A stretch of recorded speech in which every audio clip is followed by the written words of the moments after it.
صلی علی نبینا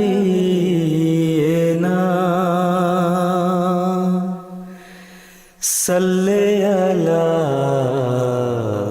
محمد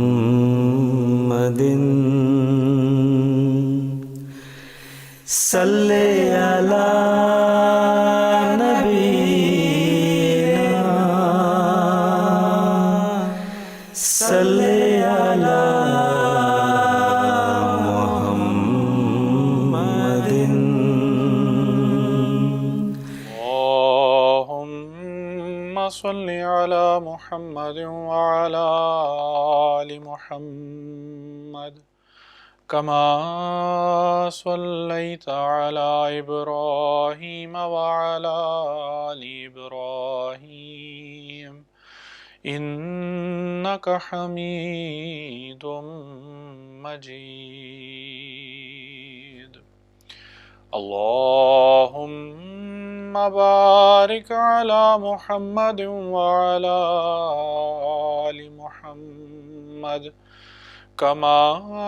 باركت على إبراهيم وعلى آل إبراهيم إنك حميد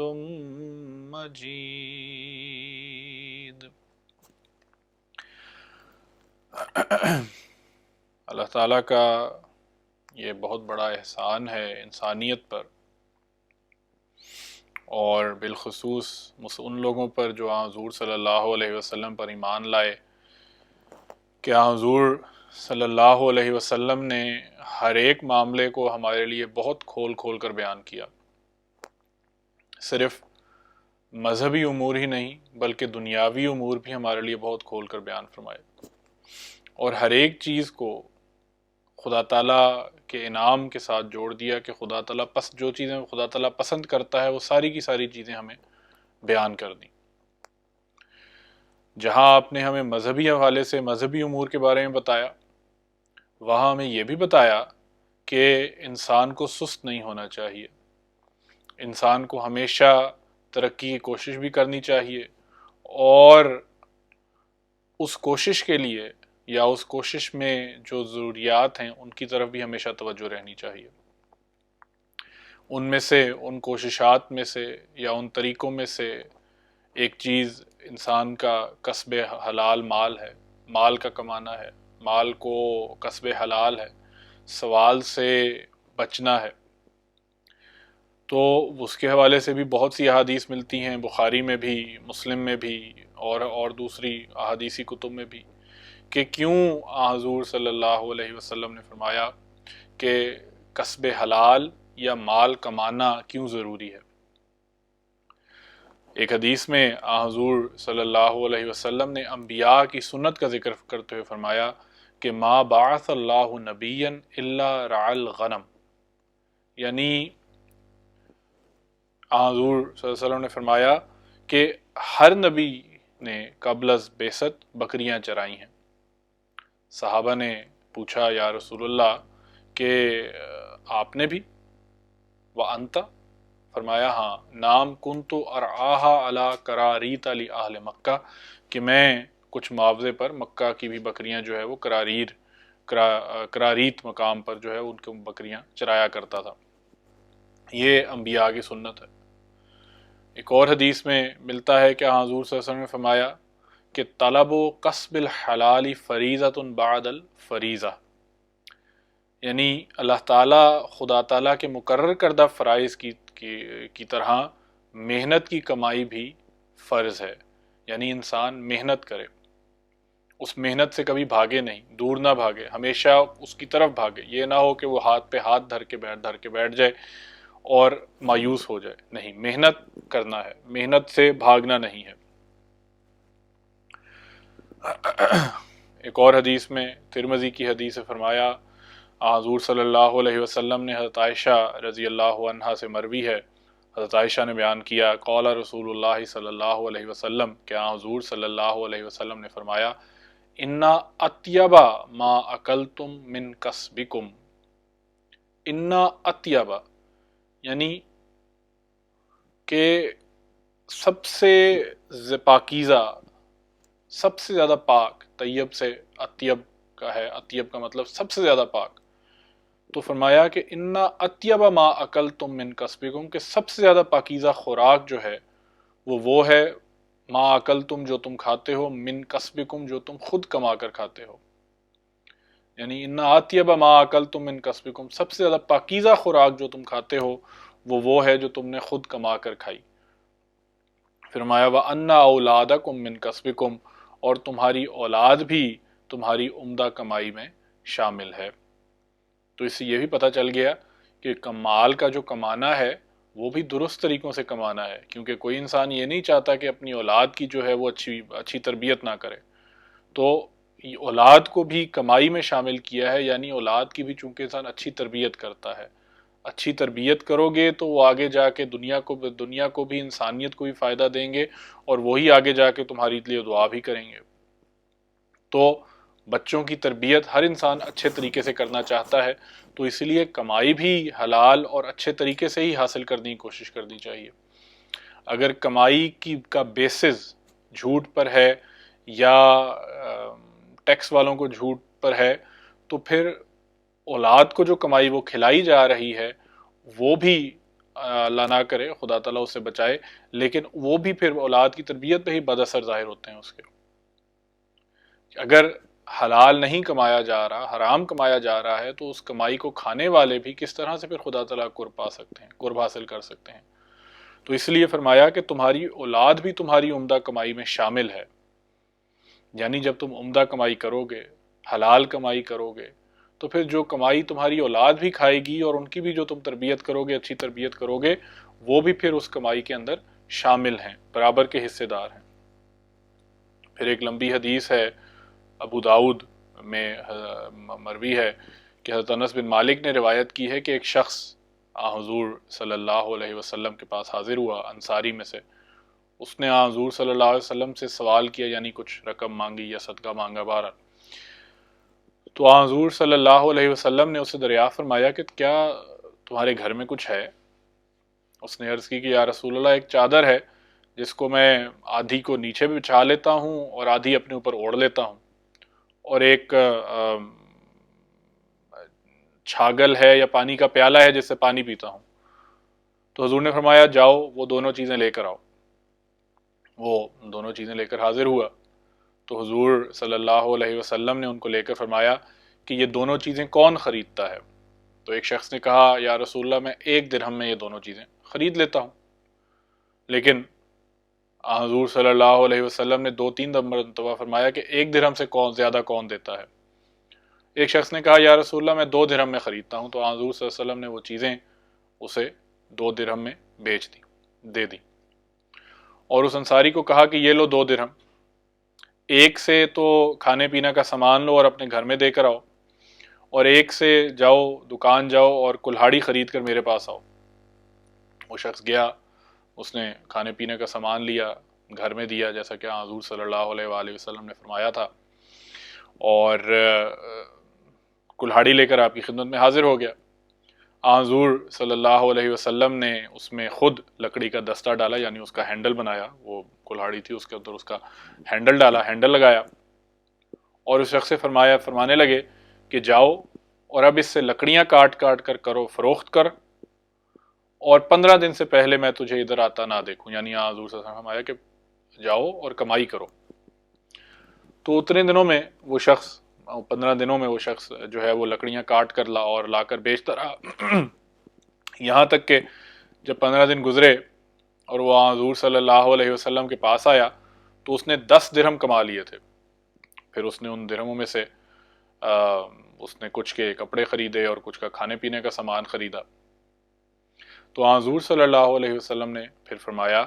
کہ تیرے لیے خود کما کر کھانا اس بات سے زیادہ اچھا ہے کہ تو در در مانگتا پھرے اور قیامت کے دن اس حالت میں اللہ کے حضور آئے کہ تیرا چہرہ خراش زدہ ہو۔ تو پھر اس کے بعد حضور صلی اللہ علیہ وسلم نے تمام لوگوں کو، یہ تو بہرحال نصیحت تمام کو ہی تھی، لیکن پھر آپ نے فرمایا کہ دیکھو مانگنا صرف 3 شخصوں کے لیے جائز ہے۔ ایک وہ شخص جو غربت کی وجہ سے پس گیا ہو، دوسرے وہ شخص جس پر ناحق کوئی مصیبت آ پڑی ہو اور اس نے قرض لے لیا ہو، اس مصیبت کے لیے وہ قرض نہ اتر رہا ہو اور اس کے بوجھ کے تلے جو ہے وہ دبا جا رہا ہو، اس کی کوئی صورت نہ اسے نظر آ رہی ہو۔ میں تیسرا وہ شخص جس کے ہاتھ سے کوئی غلطی سے قتل ہو گیا ہو، یعنی دیت کے لیے جو ہوتا ہے اس کے لیے جائز ہے کہ اس نے دیت ادا کرنی ہے، خون بہا ادا کرنا ہے تو وہ لے لے۔ ان سب کے علاوہ حضور صلی اللہ علیہ وسلم نے فرمایا کہ خود کما کر کھانا چاہیے، خود کما کر جو ہے وہ کھانے کی کوشش کرنی چاہیے۔ پھر کمانے کے درجات یا کمانے کے درجے کتنے بلند ہیں اس بارے میں ایک اور حدیث ہمیں بخاری میں ملتی ہے۔ حضور صلی اللہ علیہ وسلم حضرت زبیر بن العوام رضی اللہ تعالی عنہ سے مروی ہے کہ حضور صلی اللہ علیہ وسلم نے فرمایا کہ لا ان یاخذ احدکم احبلہ ثم یاتی الجبل فیاتی بحزمۃ من حطب علی ظہرہ فیبیعها، یعنی ایک شخص جو تم میں سے جو شخص رسی لیتا ہے، حبل لیتا ہے، رسی لے کر جنگل میں جاتا ہے اور وہاں لکڑیوں کا گٹھا بناتا ہے، اس کو اپنی پیٹھ پر اٹھا کر بازار میں آتا ہے اور اسے بیچتا ہے اور اس طرح سے اپنا گزارا چلاتا ہے، فرمایا فَيَكُفَّ اللَّهُ بِهَا وَجْهَهُ خَيْرٌ لَهُ فَيَكُفَّ اللَّهُ بِهَا وَجْهَهُ خَيْرٌ لَهُ مِنْ أَنْ يَسْأَلَ النَّاسَ أَعْطَوْهُ أَوْ مَنَعُوهُ، فرمایا کہ یہ اور اپنی وہ چلاتا ہے اور آبرو اور خودداری پر حق دیتا، وہ بہت ہی معزز ہے اور اس کا یہ طرز عمل لوگوں سے بھیک مانگنے سے 1000 درجے بہتر ہے، نامعلوم وہ لوگ اس کے مانگنے پر اسے کچھ دیں یا نہ دیں۔ تو یہ وہ چیز ہے کسب حلال، محنت کی کمائی کرنا، جس پر اسلام نے خاص طور پر توجہ دی ہے۔ یعنی یہ بھی فرمایا کہ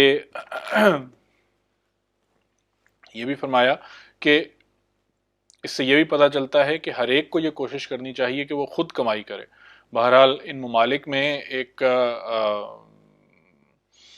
حکومت کا بھی یہ ذمہ داری ہے جو اسلام نے ڈالی ہے کہ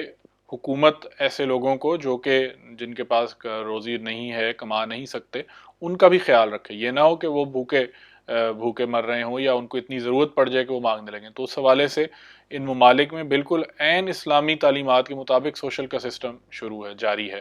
کافی عرصے سے جاری ہے اور اس سے لوگ فائدہ بھی اٹھاتے ہیں۔ لیکن یہ ایک ایسا سسٹم ہے جس پر خاص طور پر مسلمانوں کو بوجھ نہیں بننا چاہیے، کیونکہ مسلمانوں کے لیے تو حضور صلی اللہ علیہ وسلم نے کثرت سے یہ بات بیان فرمائی کہ اپنے ہاتھ سے کما کر کھاؤ، اپنے ہاتھ سے کوشش کر کے کما کر کھاؤ۔ ہاں سسٹم میں بعض دفعہ مشکلات بھی ہوتی ہیں، لیکن بہرحال کوشش ہمیں ضرور کرنی چاہیے کہ ہم اپنے ہاتھ سے کما کر کھانے والے ہوں۔ یہ سسٹم جو سوشل کا ہے، بعض لوگ کہہ دیتے ہیں کہ ٹھیک ہے ہم بھی نیشنلٹی لے لیتے ہیں، پھر ہم بھی سوشل پہ چلے جائیں گے، تو یہ سوچ غلط ہے۔ اس سوچ کو ذہنوں سے نکالنے کی ضرورت ہے۔ سوشل لینا مجبوری کی حالت میں کوئی اس میں حرج کی بات نہیں ہے، وہ چونکہ ایک نظام قائم ہے اس سے فائدہ اٹھانا چاہیے، لیکن اپنے ملک کا اور اپنے آپ کو ایک فائدہ مند وجود بنانے کے لیے ہمیشہ یہ کوشش کرتے رہنا چاہیے کہ اے خدا مجبوری کی حالت میں ہم اس سسٹم میں تو آئے، لیکن تو نے اور تیرے رسول صلی اللہ علیہ وسلم نے یہ بات بیان فرمائی کہ انسان اپنے ہاتھ سے کما کر کھائے، کمائی خود کرے، اور اس چیز کو سب سے زیادہ پاکیزہ کھانا یا جو بھی پاکیزہ چیز قرار دیا ہے کہ سب سے پاکیزہ کھانا وہ ہے، خوراک وہ ہے جو انسان اپنی کمائی سے کھاتا ہے۔ تو مجھے بھی توفیق دے یا خود اپنی طرف سے ایسے راستے پیدا کر دے کہ میں بھی اس کمائی سے جس سے تو خوش ہوتا ہے اس کو حاصل کرنے کی کوشش کروں اور اس کو پا سکوں۔ تو بہرحال کسب حلال کے حوالے سے جو ہے وہ کوشش کرنی چاہیے کہ ہم اپنی زندگیوں میں اس کی عادت ڈالیں اور کوشش کریں کہ کچھ بھی چھوٹا کام ہو، کسی بھی چھوٹے سے چھوٹے کام کو بھی جو ہے وہ معمولی نہ سمجھیں اور اس کی کوشش کریں کہ ہم کسب حلال کمائی جو ہے وہ کریں، اور یہ ہمیشہ یاد رکھیں کہ وہ حلال کی کمائی ہو، یہ نہ ہو کہ اس میں وہ جھوٹ کے باعث ہو، یہ نہ ہو کہ وہ ایسی کمائی ہو جس میں ہم پورک ہینڈلنگ کر رہے ہوں، سوائن ہینڈلنگ کر رہے ہوں یا شراب کی ہینڈلنگ کر رہے ہوں، تو بہرحال ایسی کمائی سے بھی بچنا چاہیے. لیکن ہاں تو وہ کمائی کی کوشش بہرحال ہمیں سے ہر ایک کو کرتے رہنا چاہیے، اس کے لیے دعا بھی کرتے رہنا چاہیے. ایک دفعہ حضور صلی اللہ علیہ وآلہ وسلم سے ایک حدیث میں لمبی حدیث ہے، خلاصتاً یہ ہے کہ حضرت فاطمہ رضی اللہ تعالی عنہا اور تمام رشتہ داروں میں حضور صلی اللہ علیہ وسلم کو سب سے عزیز تھیں. تو حضرت علی نے جو ہے وہ واقعہ سنایا ہے کہ چکی چلا چلا کر حضرت فاطمہ کے ہاتھ میں گٹے اور پانی ڈھو ڈھو کر سینے پر مشکیزے کے نشان پڑ گئے تھے، اور گھر میں جھاڑو دینے کی وجہ سے کپڑے میلے کچلے ہو جاتے تھے. تو اس عرصے میں حضور صلی اللہ علیہ وسلم کے پاس کچھ خادم آئے. تو حضرت علی کہتے ہیں میں نے کہا، فاطمہ کہا کہ آپ حضور صلی اللہ علیہ وسلم کے پاس خادم آئے ہوئے ہیں، اب اگر مانگوں گی تو ایک آدھ مل جائے گا. حضرت فاطمہ نے کہا جاؤ جا کر کوئی خادم مانگ لو. جب وہ حضور کے پاس آئیں تو دیکھا کہ لوگ بیٹھے باتیں کر رہے ہیں، اور وہ اس دن واپس آ گئیں، یعنی اس دن انہوں نے بات نہیں کی. جب دیکھا کہ لوگ بیٹھے ہوئے ہیں تو حضور نے جب پوچھا کیسے آئی ہو تو خاموش رہیں. تو میں نے کہا حضور میں بتاتا ہوں کہ یہ کس لیے آئی ہیں، یعنی حضرت علی. تو انہوں نے وہ سارا بتایا کہ چکی چلا چلا کر جو ہے وہ گٹے پڑ گئے ہیں، مشک اٹھا اٹھا کر سینے پر نشان نظر آتے ہیں، اور آپ صلی اللہ علیہ وسلم نے فرمایا تھا کہ اگر میرے پاس خادم آئے تو میں تمہیں دوں گا، بس آپ اسے کوئی خادم دے دیں تاکہ وہ اس کا جان کا محنت سے بچ جائے. تو حضور صلی اللہ علیہ وسلم نے یہ سن کر اپنی بیٹی کو فرمایا کہ اے فاطمہ، اللہ سے ڈرو، اپنے رب کے فرائض ادا کرو، گھر کے کام کاج خود کرو، جب رات کو سونے لگو تو 33 بار سبحان اللہ، 33 بار الحمدللہ اور 34 بار اللہ اکبر کا ذکر کرو. یہ کل 100 بار ہوئے. فرمایا یہ طرز عمل نوکر چاکر کی تمنا سے زیادہ بہتر ہے. اور اس پر بہرحال حضرت فاطمہ نے بھی فرمایا، عرض کیا میں اللہ اور اس کے رسول کی رضا پر راضی ہوں. تو حضور صلی اللہ علیہ وسلم کا اپنا اسوہ اپنے حوالے سے، خود کا اپنے کام خود کرنے کے حوالے سے، اور اپنی اولاد اور حضرت فاطمہ کے حوالے سے یہ اسوہ تھا. اور اسی کی آپ نے مسلمانوں کو بھی توجہ دلائی کہ اپنے کام خود کرنے چاہیے، اپنی کمائی خود کرنی چاہیے، اور اسی کی طرف ہمیں بھی توجہ کرنی چاہیے. اللہ تعالیٰ ان اسلامی تعلیمات پر ہمیں عمل کرنے کی توفیق عطا فرمائے. اللہم صلی علی محمد وعلی آل محمد وبارک وسلم انک حمید مجید.